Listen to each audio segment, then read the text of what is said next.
The neon-lit corridors of Vanguard Station hummed with the mechanical whir of commerce, the distant murmur of voices, and the ceaseless buzz of energy fields sealing airlocks.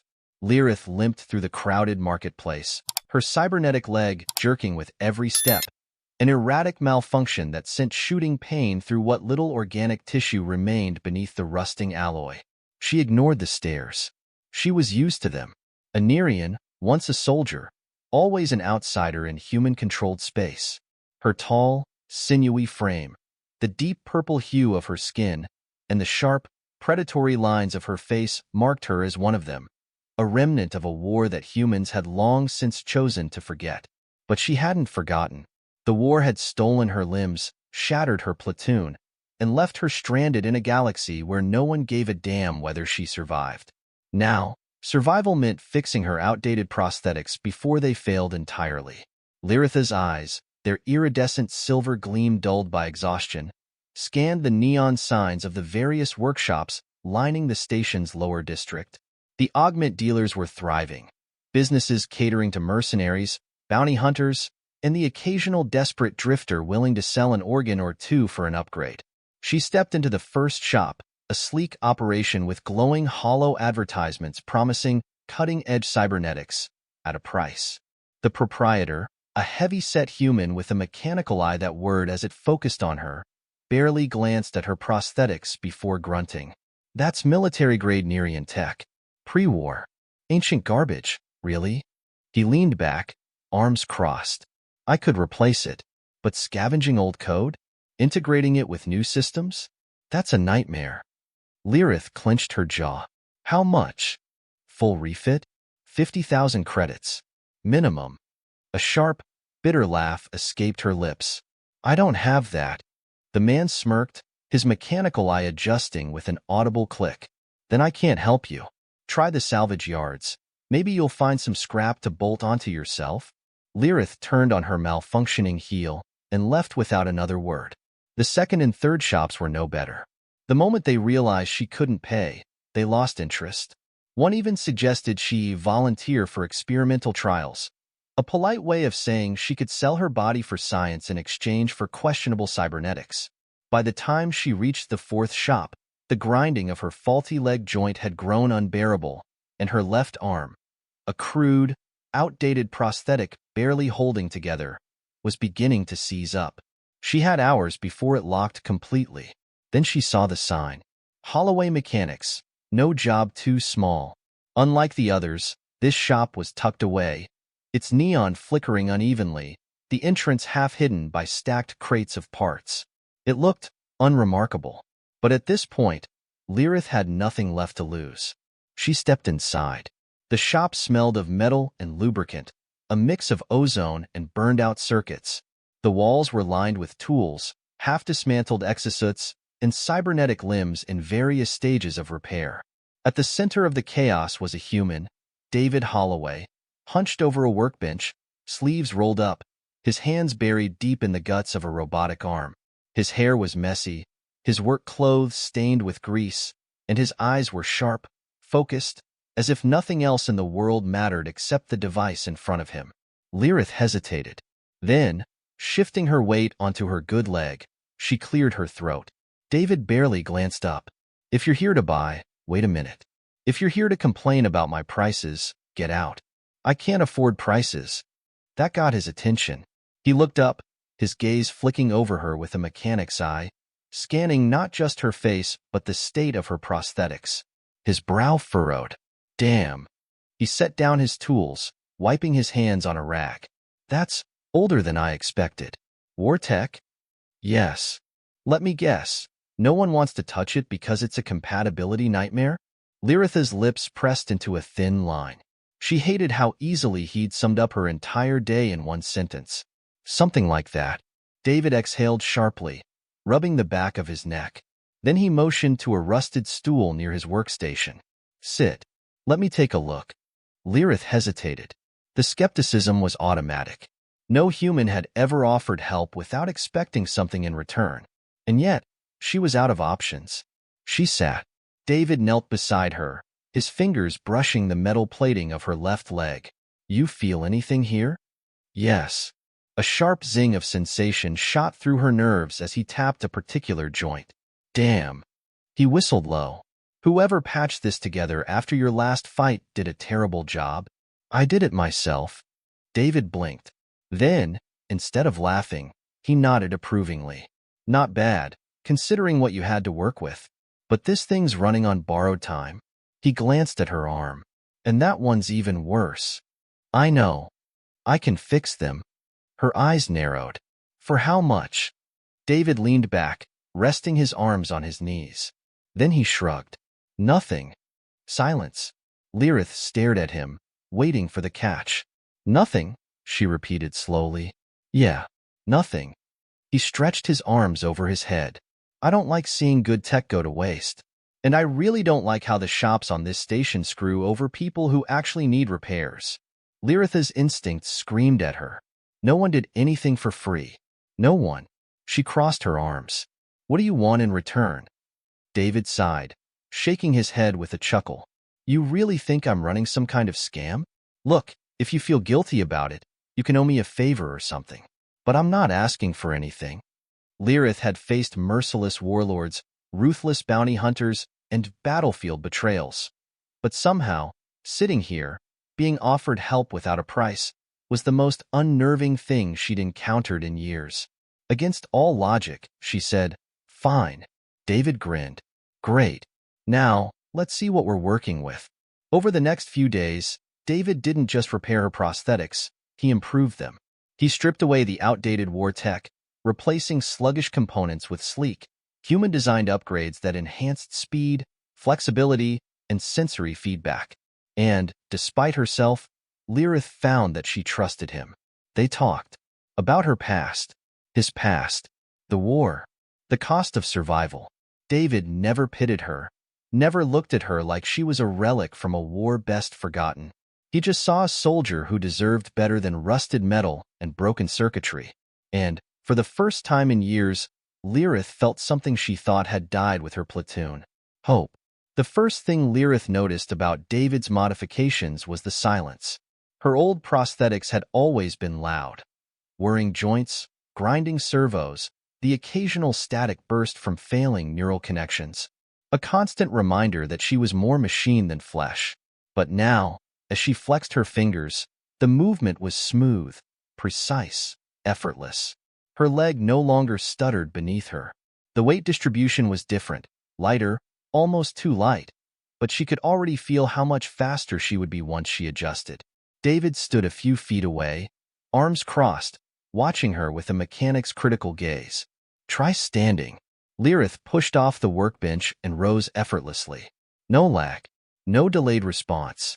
She took an experimental step, then another. Her balance wavered slightly as her body tried to anticipate the usual resistance, but there was none. The limbs responded with seamless precision, following her intentions rather than fighting against them. She turned sharply, testing lateral motion.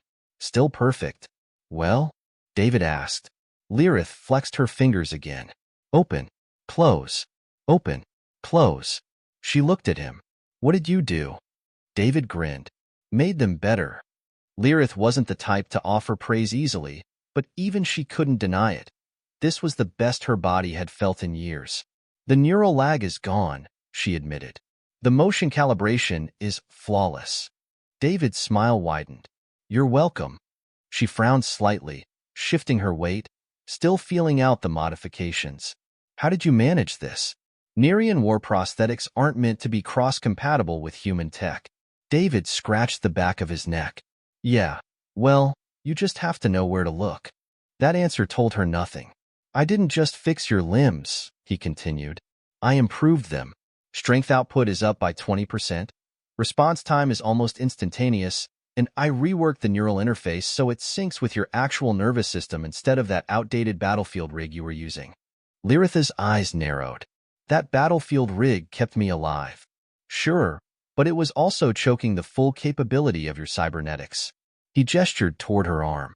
You were operating at maybe 50% efficiency. Now, you're closer to 90. She hated that he was right. Hated it even more that a human had done this for her, for free. Lirith exhaled slowly, then turned toward a stack of metal crates in the corner of the workshop. They were heavy. She knew because she'd struggled to lift one before, even at full strength. Time for a real test. She stepped forward and grasped one of the crates with her newly reinforced hand. The metal groaned as she lifted it without effort. The weight was almost laughable. She tossed the crate into the air and caught it one-handed. The response time was perfect. No strain. No delay. David let out a low whistle. Damn. I knew you'd be strong, but that's impressive. Lirith turned toward him, studying his expression. He didn't look afraid. He didn't even seem concerned that she could probably break him in half if she wanted to. Just impressed. That unsettled her more than she cared to admit. You're taking a risk upgrading me like this, she said flatly. What if I'm dangerous? David just shrugged. You probably are, but I don't think you'll kill me. She tilted her head. You sound confident. Let's just say I've got a good read on people. Lirith watched him for a moment longer, then slowly set the crate down. She didn't know what to make of this man. He was unlike any human she'd ever met, especially the ones who had fought against her kind in the war. And that bothered her, because, for the first time in years, she felt something dangerously close to trust. The upgrades changed everything. Over the next few days, Lirith retrained herself. The new prosthetics gave her an edge she hadn't felt since before the war, and adjusting to them was both exhilarating and frustrating. David helped, though, not just with the fine-tuning of the enhancements, but with advice she hadn't expected. Your balance is off because you're compensating for weight that's no longer there, he told her during one of their impromptu training sessions. Try shifting your stance wider. She did, and he was right. Later, when she tested her combat reflexes against one of his drone simulations, he noticed another issue. You're hesitating. Lirith scowled. No, I'm calculating. David shook his head. No, you're waiting. She didn't answer. Because he was right again. The war had left scars that even superior prosthetics couldn't erase. Memories of the last time she'd fought at full strength, of what it had cost her. She could still hear the screams of her unit when they were cut down in the final days of the war. Still remember the way her own limbs had been torn from her body in the heat of battle, her cybernetics failing her when she'd needed them most. She had been a weapon, once. And when the war was lost, the galaxy had simply discarded her. Now, David had given her back the power she'd lost. The question was, what would she do with it? One evening, as Lirith tested the last of the calibrations, David leaned against his workbench and watched her with a thoughtful expression. You never asked why I did this. Lirith looked up. You mean why you helped me for free? Yeah. She studied him for a long moment, then said, I figured you'd tell me when you were ready. David chuckled. Fair enough. Then he reached into his pocket and pulled out a small data chip, tossing it to her. She caught it effortlessly. That's my favor, he said. Lirith turned the chip over in her fingers. What is it? David's expression turned serious. Something I need your help with. She didn't like the sudden shift in tone. I don't work for free, she warned. David smirked. Neither do I. But I think this one's worth your time. Lirith narrowed her eyes, but finally slotted the chip into her neural interface. And what she saw made her blood run cold. Lirith's vision blurred as the neural interface synced with the data chip. Lines of raw code scrolled across her mind's eye before resolving into a classified file. Military-grade encryption, recently broken. What she saw next hit her like a plasma round to the chest. A Nerian warship, or what was left of one. The HFY 9, a vessel she hadn't seen since the war, now floating in the cold void like a gutted corpse. The images flicked through interior wreckage, mangled bodies, and, most chillingly, a containment unit still intact. And inside, a Nerian survivor. Her mind went blank for a second, then recalibrated.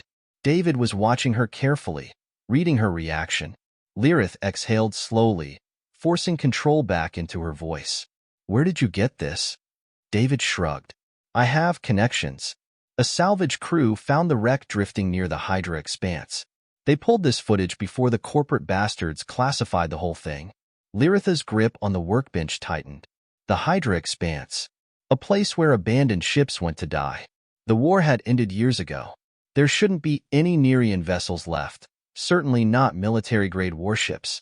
The humans had scrapped, scavenged, or outright destroyed everything. So why was this one still intact?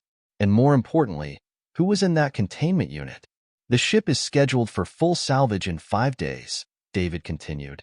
Which means if there's someone still alive on there, they won't be for long. Lirith's fingers clenched into a fist. There was only one reason a Nerian would be kept in a containment unit. Experiments. Torture. Corporate research. David's voice softened.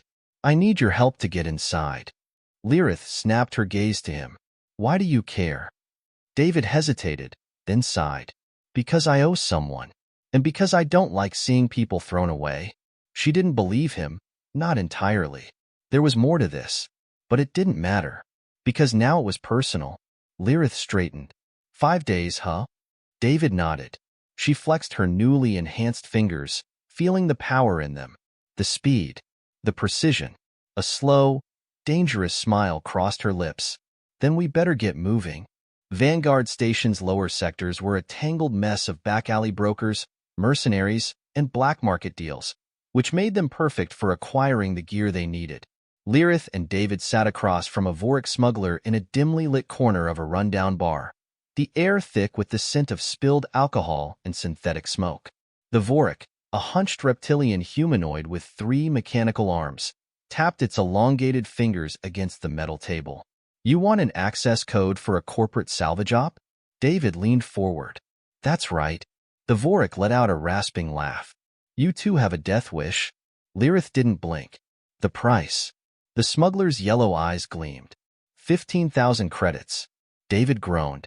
You're out of your damn mind. Lirith didn't hesitate. I'll pay 5. The Vorik's forked tongue flicked out in amusement. 10. 6, she countered. 8. The Vorik countered back. Lirith narrowed her gaze. 7. And I don't break your arms for trying to scam me. A pause. Then, finally, the Vorik chuckled and tapped a few commands into his wrist console. You drive a hard bargain, Nerian. A small hollow pad slid across the table, displaying the stolen access codes. Lirith grabbed it without another word. David let out a low whistle. Remind me never to play poker with you. She smirked. You'd lose. The Zos Nine drifted in the blackness of space, its wounds still fresh from whatever battle had crippled it. Scorch marks lined the hull, and large sections of the ship were exposed to vacuum, open like shattered ribs. The corporate salvage team had already begun setting up automated drones for strip mining operations, but the main crew wouldn't arrive until tomorrow, which meant this was their window. Lirith adjusted her zero-G thrusters, her movements precise as she approached the airlock. David followed, his own rig not nearly as smooth, but functional. He tapped his comm. You sure you got this? Lirith shot him a look. If I didn't, you'd already be dead. David chuckled. Fair point. She worked fast, overriding the security lock with the stolen access code. The panel flickered red for a moment, then green. With a hiss, the airlock slid open, and the ghosts of the past swallowed them whole. The interior of the Zos Nine was a graveyard. Floating corpses. Flickering emergency lights. The silence of death pressing against them like an unseen force. David swallowed hard. This place gives me the creeps. Lirith ignored him, moving forward with cold efficiency. She knew how to navigate Nerian warships, knew where the brig and containment units would be. It took them 10 minutes to reach the secured section. And when they did, Lirith froze. The containment unit was still active. A single figure inside, suspended in a field of cryostasis. David exhaled. Holy shit. Lirith took a step forward, her enhanced vision scanning the figure. A Nerian male, battle-worn, scarred, his body still clad in the tattered remains of military armor. But it wasn't the uniform that stopped her heart. It was the face. A face she had believed dead for years. Her unit commander. Her mentor. Her only remaining family. Lirith's breath caught. David looked at her. You know him? She swallowed, then nodded. Yes. And now we get him the hell out of here. She turned to the control panel, fingers flying over the interface. Then, a voice crackled through the ship's emergency speakers. Unauthorized access detected. Security drones en route. David cursed. Shit.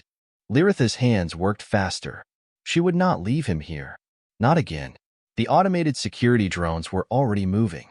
Lirith could hear them, a metallic clatter reverberating through the hollow corridors of the HFY 9, getting closer with every second.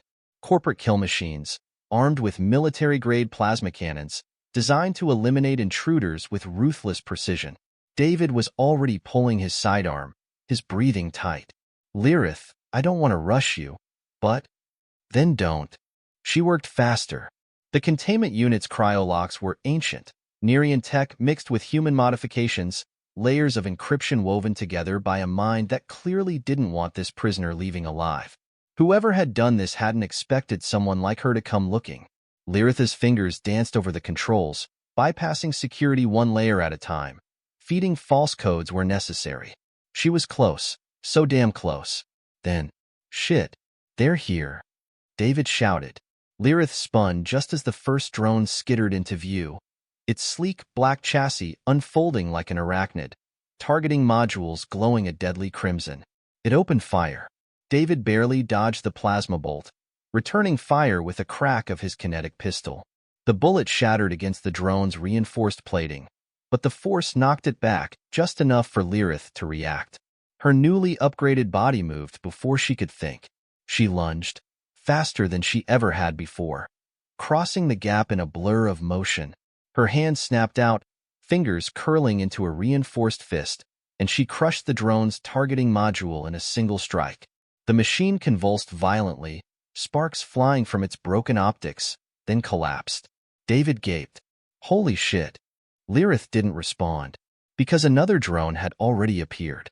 She moved again, barely registering the action, sidestepping a plasma shot, twisting midair, ripping into the second drone with brutal precision. It was effortless. David shot the third drone in the sensory array, dropping it before it could fully activate. I'm really glad you're on my side. Lirith didn't answer. Her mind was focused entirely on the last few steps of the decryption. She turned back to the containment unit, fingers flying faster than ever. The final lock released with a deep, mechanical hiss. The stasis field collapsed, and the body inside lurched forward, gasping as frozen lungs struggled to breathe. And then his eyes opened. Lirith felt her stomach drop. Commander Vekris Holloway, her mentor, her brother-in-arms, her dead commander, alive. His silver eyes snapped to hers, unfocused at first, then sharp. Recognition hit instantly. Lirith? His voice was hoarse, raw from years in stasis. Lirith opened her mouth, but the words wouldn't come, because this wasn't possible. He had died. She had watched his body burn in the wreckage of their last battle, but here he was, alive, breathing. David stepped forward carefully, gun still raised. Not to interrupt this touching moment, but we need to get the hell out of here. Vekris's gaze flicked to David, then back to Lirith. Who is this? Lirith forced herself to move. She grabbed Vekris's arm, supporting him as he stumbled out of the cryo unit. Someone who helped me find you, she said, her voice clipped. We'll talk later. Vekris groaned, still adjusting to being awake after years in suspension. But he was a soldier, like her. His instincts took over fast. His eyes sharpened. Where are we? A dead ship, full of things that want us dead. Move. David was already at the entrance. Bad news, more drones incoming. Worse news, our exit route is cut off. Lirith clenched her jaw. Then she looked at Vekris. And for the first time in years, she said the words she never thought she would again.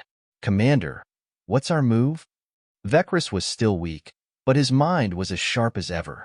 He took in the situation fast, eyes flicking between Lirith, David, and the rapidly approaching security forces. Weapons, he asked. David tossed him a spare kinetic pistol. Not much, but better than nothing. Vekris checked the clip, nodded, then turned to Lirith. You upgraded. Lirith smirked. Long story. Good. You're going to need it. The drones were closing in. The corridor outside was crawling with them. A wall of cold, efficient metal death moving with mechanical precision. They were trapped. David swore. We're boxed in. Unless either of you can punch through a bulkhead, I'm open to ideas. Lirith eyed the ceiling vents. Then she looked at Vecris, and he was already thinking the same thing. The two locked eyes. And just like that, they were soldiers again. Vecris nodded. We break through the ceiling, climb to the secondary maintenance deck, and rear out through the ventilation tunnels. David stared. That's insane. Vecris gave him a tired grin. Welcome to the war, human. Lirith flexed her upgraded prosthetics, testing their full strength for the first time. Then she drove her fist into the ceiling with everything she had. Metal screamed. The bulkhead buckled, then collapsed entirely, tearing open a wide, jagged gap. David coughed as debris rained down. Jesus! Vecris looked up at the new escape route and grinned. Still got it, Lirith. Climb. She was already moving. David muttered something about crazy alien warriors, then followed. As they vanished into the ventilation shafts, the security drones swarmed into the room below, their targeting systems recalibrating. Too late. Lirith glanced down one last time. Then she sealed the hatch behind them. The outer airlock was less than 50 meters ahead. Lirith moved with calculated precision, her enhanced limbs adjusting seamlessly to the claustrophobic, rusted ventilation shafts. The ship's decay was worse than she had thought. Fractured beams, corroded metal, and ancient wiring dangling like vines in an abandoned jungle. Behind her, David grunted, struggling to keep pace. Vecris, despite having been frozen in a cryopod for gods knew how long, was already moving better than the human. Lirith glanced back. David, if you slow us down any more, I'm leaving you behind. David wheezed. Oh, sure. Just toss the guy who saved your ass into the vacuum. Vecris, climbing ahead of him, chuckled dryly. You get used to her. I'd rather not. Lirith ignored them both. Her augmented hearing picked up a low, reverberating hum. Not from the station's life support, but from something moving. She froze. Something was coming. Not just drones. Something bigger. She glanced at Vecris, her expression sharpening. He had heard it too. His hand instinctively went to his pistol. David, however, was still clueless. Why are we stopping? Something's ahead, Lirith murmured. The humming grew louder. Then, a deep, distorted voice echoed through the vents, relayed through an artificial speaker. You should not have come here. Lirith's blood went cold, because that voice wasn't human, and it wasn't a drone. It was Nerian. A metallic thud reverberated through the ventilation shaft. Then another. Something was moving toward them. Lirith twisted her body, positioning herself for a fight. But the moment the figure came into view, she stilled. Vecris swore. By the void. David, still catching his breath, looked between them. Someone want to tell me what's happening?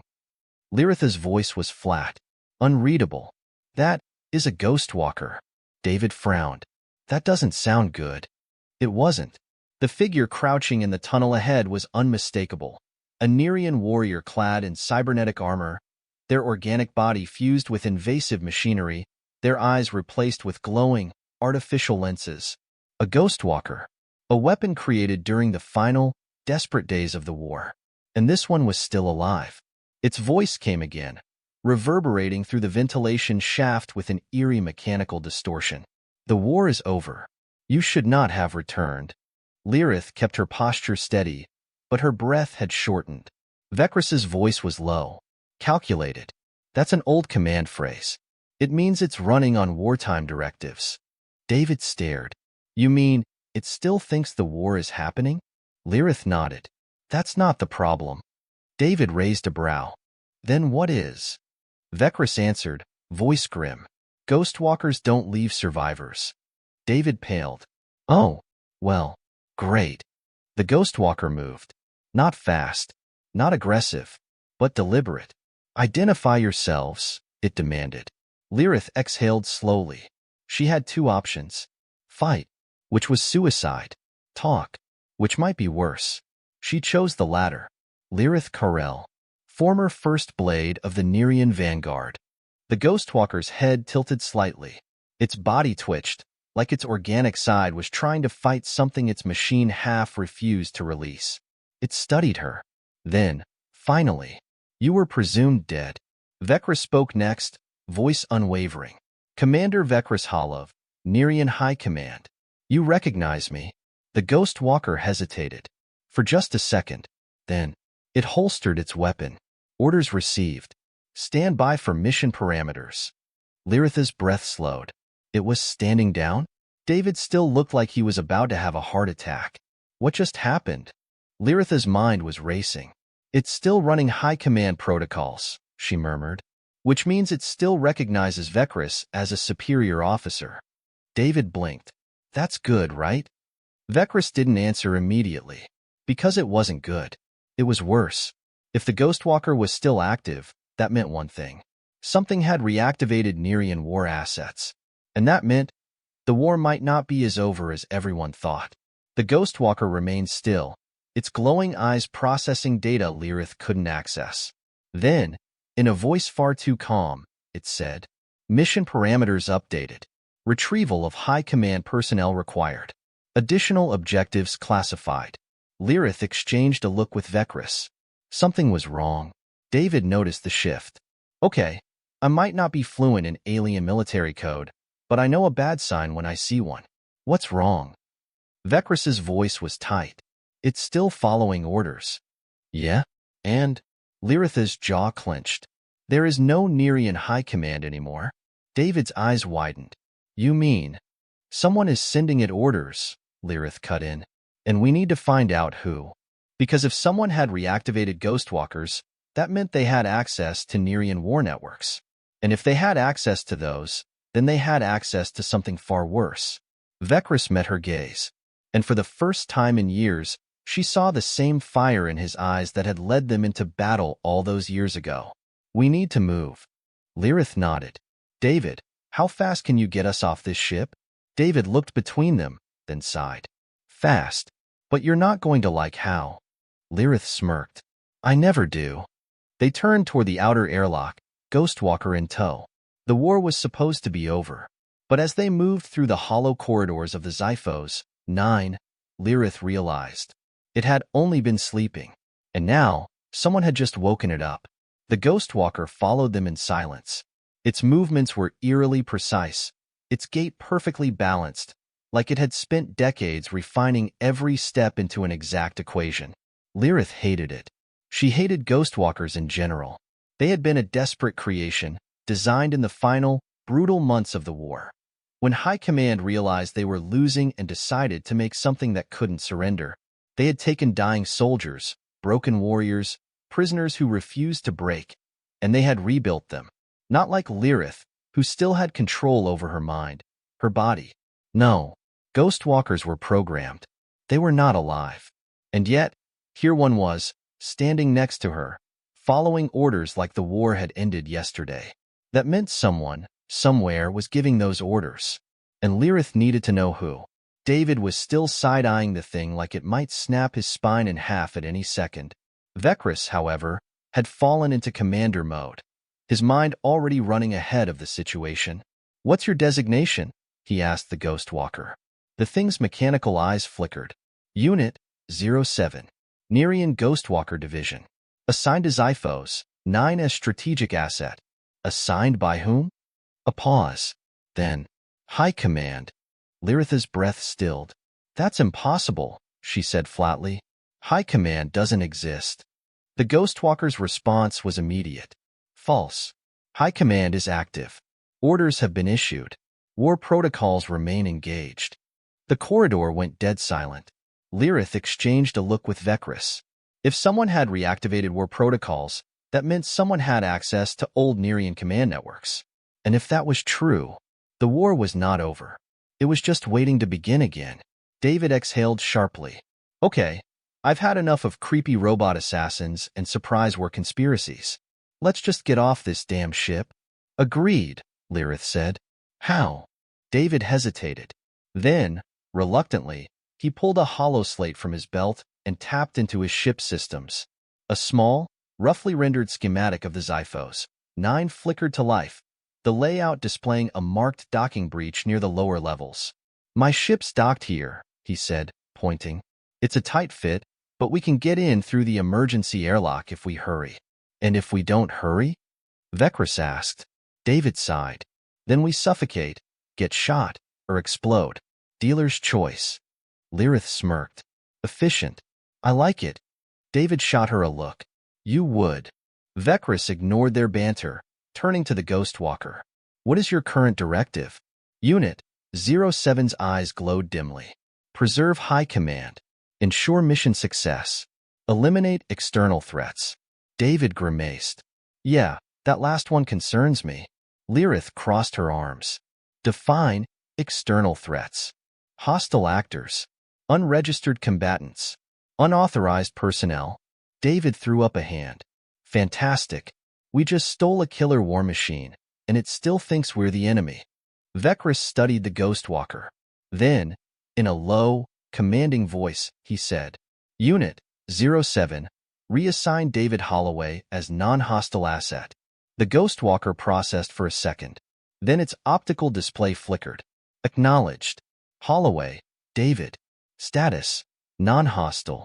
Temporary clearance granted. David exhaled dramatically. Well, that's a relief. Now let's get the hell out of here before your murder changes its mind. Lirith turned toward the airlock. And then everything went wrong. The ship lurched violently. Metal groaned. Warning alarms blared. And the emergency lighting flickered a harsh red. David stumbled. What the hell was that? Lirith braced herself against the bulkhead, her newly upgraded limbs adjusting instantly. Something just latched onto us, she said. That wasn't a systems failure. Vecris turned to Unit 07. Status report.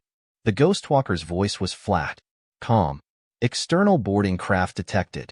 Armed hostiles inbound. David swore. Oh, of course.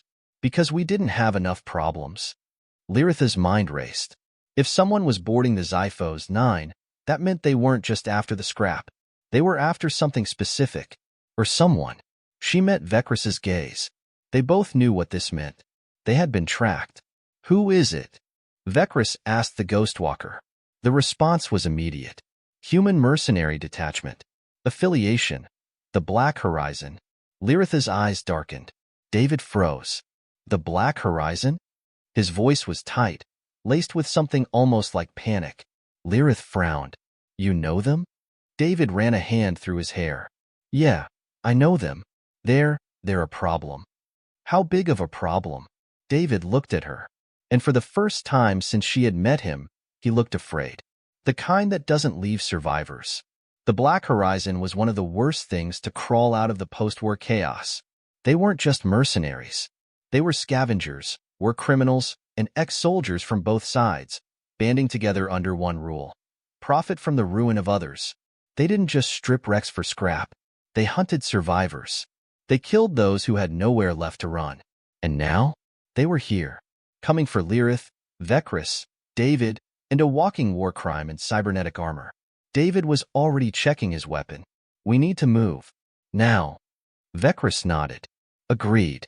Unit 07, defensive capabilities? The Ghostwalker tilted its head. 17 confirmed kill methods. Tactical superiority assured. David groaned. Why do I even ask? Lirith turned to the others. We need to split them up. If we let them bottleneck us at the airlock, we're done. Vecris nodded. Diversionary tactics. Classic field maneuver. David sighed. That sounds a lot like run into gunfire and hope for the best. Lirith smirked. Welcome to my world, human. Then the boarding clamps engaged. Metal shrieked, and the hunt began.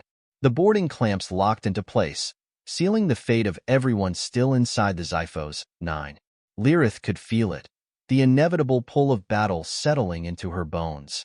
War never ended. It only waited for the right moment to come back. She stood at the front of their makeshift team, staring down the corridor where the Black Horizon mercenaries would soon arrive. Vecris was at her side, his hands gripping a stolen plasma rifle like it had never left him. David checked his pistol, then exhaled slowly. So, what's the plan? Lirith answered without hesitation. We kill them. David let out a strained laugh. Yeah, sure, love that for us. Unit 07, Vecris commanded. Prioritize elimination of all hostile targets. Execute at will. The Ghostwalker's optics flashed. Understood. engaging. And then the doors blew inward. The Black Horizon mercenaries stormed inside, their weapons burning through the air. But Lirith was already moving. Her enhanced limbs blurred, carrying her into their ranks before they could react. She ripped the rifle from the first soldier's hands and crushed his skull against the bulkhead in one motion. The second raised a plasma repeater, too slow. Lirith disarmed him with surgical precision, snapping his wrist and driving his own knife into his throat. Gunfire filled the air, a deafening roar of chaos.